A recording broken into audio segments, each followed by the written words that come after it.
The Department of Homeland Security called me years ago asking me to come in and brainstorm different ways terrorists could attack the United States. Right. And my first thought was, if they're calling me, we have bigger problems than anybody thinks, right? But the truth was, I was honored to be part of the Red Cell program. It brings together out-of-the-box thinkers, and they would pair me with a Secret Service agent and a chemist to give us a target, and we would destroy it in a matter of 30 minutes. So the federal government seeks the help of a writer of fiction to deal with problems that we might confront in terms of our national security. It sounds extraordinary, but then again, Brad Meltzer is an extraordinary author, and he has a brand new thriller that he says is based on history. Let's welcome from Newsmax New York the aforementioned Brad Meltzer, host of Lost History, a TV series about conspiracies on the History Channel, and the New York Times best-selling author, the new book again, The House of Secrets. Brad, we really appreciate your time tonight here on Newsmax Prime. Always good to be back here. Well, let me ask you for just a second. When you sought to help out the Department of Homeland Security, was that kind of a two-way street where you took a look at some scenarios and perhaps got some ideas for your fiction as well as helping out the feds? But you can't help but not. They would pair me, as I said, with all these different agents and all these people that would, take a problem and tackle it. And my first thought is, this is a great way for the government to get information from its citizens. And you know what? It still works. Because thanks to the TV show I do, and thanks to the books that I write, the thrillers I write, people tell me secrets all the time. The government told me some of their secrets right there. I've had Presidents Bush Senior and Barbara Bush. I've been out to their place in Houston. They've helped me with research for my novels. And I've talked to presidents, to senators. I've had even the family of John Wilkes Booth, who famously killed Abraham Lincoln. John Wilkes Booth's family contacted me to tell me a story that they said no one knew about the death of Abraham Lincoln. And how could I not say, you know what, that would be a really good thriller, someone who collects everyone's secrets. Now, and that's where the House of Secrets was really born. And we want to drill down on the House of Secrets in just a second, but I want to talk about the here and now. Since you host that program dealing with conspiracies, I don't want to say there's a conspiracy afoot in this campaign, but it seems that conspiracies come front and center. For example, the other day, Donald Trump mentions the Vince Foster case, perhaps intimating that there was some involvement by Hillary in that. And then, of course, just before the Indiana primary, Trump posited the notion that Ted Cruz's dad was somehow in the company of Lee Harvey Oswald in Dallas. Let's listen to what he said, and then I want to get your take on all of these things in the here and now. His father was with Lee Harvey Oswald prior to Oswald being, shot. I mean, the whole thing is ridiculous. What is this, right prior to his being shot? And nobody even brings it up. I mean, they don't even talk about that. That was reported, and nobody talks about it. But I think it's horrible. To the extent that Trump gives voice to, quote, every man, do you think citing conspiracies, whether true or false, has been helpful in his campaign? Listen, I like to think that I'm an expert in conspiracies. I've hosted 2 shows about them. And the one thing that I can tell you is that historically, conspiracies, they used to be a kind of fringe thing. They were, on the fringes, and you'd have guys in their basements, and they would run off little pamphlets. And they would just be things believed by small groups. And the same thing like comic books. Comic books were really loved by just little small groups, and now we see them on the movies and in television. They've taken over. It's the same thing with conspiracies. They're mainstream now. You have Donald Trump, as you said, talking about Ted Cruz's dad and Lee Harvey Oswald, Vince Foster. You even have Hillary talking about how she's going to open up the records of of UFO records.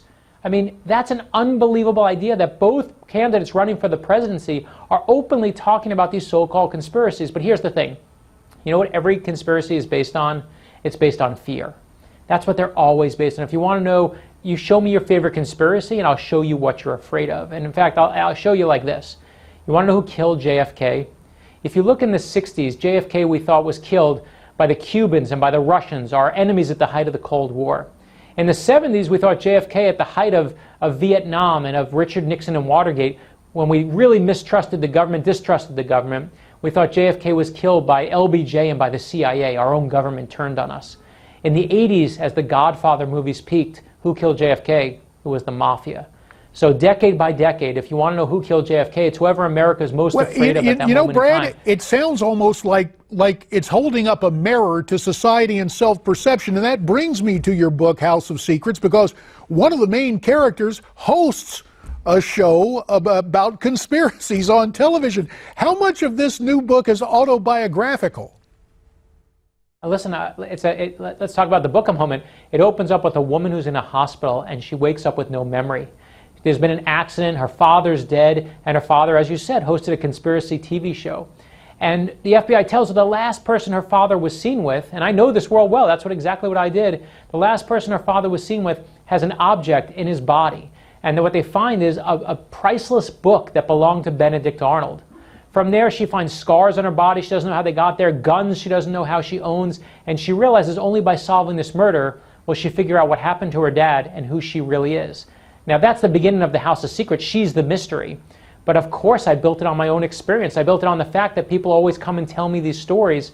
And there really is today an industry of conspiracy. And that's what I built the book on. So when you read the book, you get to see exactly how conspiracies are sold to people with just a little bit of information. In fact, one of the producers on our show once said to me, Brad, on these shows, the lesser amount of facts you have, the more music and scary music you play. And I said, I never want to do that show. But when you read the book and you go, wait, is that how they really do conspiracies today? You're going to see how conspiracies are sold through the industry today. And that's what I wanted the Book of Secrets and the House of Secrets to be about, is a book that shows you inside that actual house.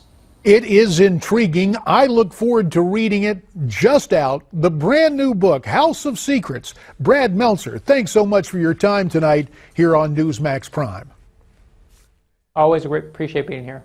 Thank you, sir. Now, time for the way you see it. Your comments via social media. Our first comment comes from Wes, referring to our interview late last week with Mitch McConnell. Wes writes in, Mitch McConnell is clearly a rhino. Doesn't he understand that winning elections by rhinos doesn't help anyone? I've never heard anyone as weak as McConnell, an obvious can't-do person. McConnell's got to go. The least Congress could do is put legislation in front of Obama. Then Mona says she agrees with Michael Reagan about Joe Biden being a better Democratic candidate than Hillary Clinton. Mona writes, I agree with Michael Reagan that Biden will get it just because people like him and the Democrats will vote for anything. Nothing will surprise me in this election since Obama got elected twice. You agree with our guests? You agree with those who write in? Why don't you let me know what you think? And you can do that by going to newsmaxtv.com/comments. Also Twitter, where our handle is @Newsmax Prime. A quick programming note before we part company. As of June 1st, Newsmax TV has been discontinued on Dish and sadly is now unavailable to its subscribers. We're disappointed by the decision of Dish to stop carrying Newsmax during this critical election period. It's important to note that Newsmax TV did not charge Dish to carry our network. In fact, we financially benefit Dish and their customers. If you're disappointed about this decision, you can let them know, and you see right there on the screen how you can call Dish TV and ask them, tell them, to bring back Newsmax TV. Coming back here to say we'll be back with you tomorrow night at 8 Eastern. Stay brave, stay free, stay tuned, and thanks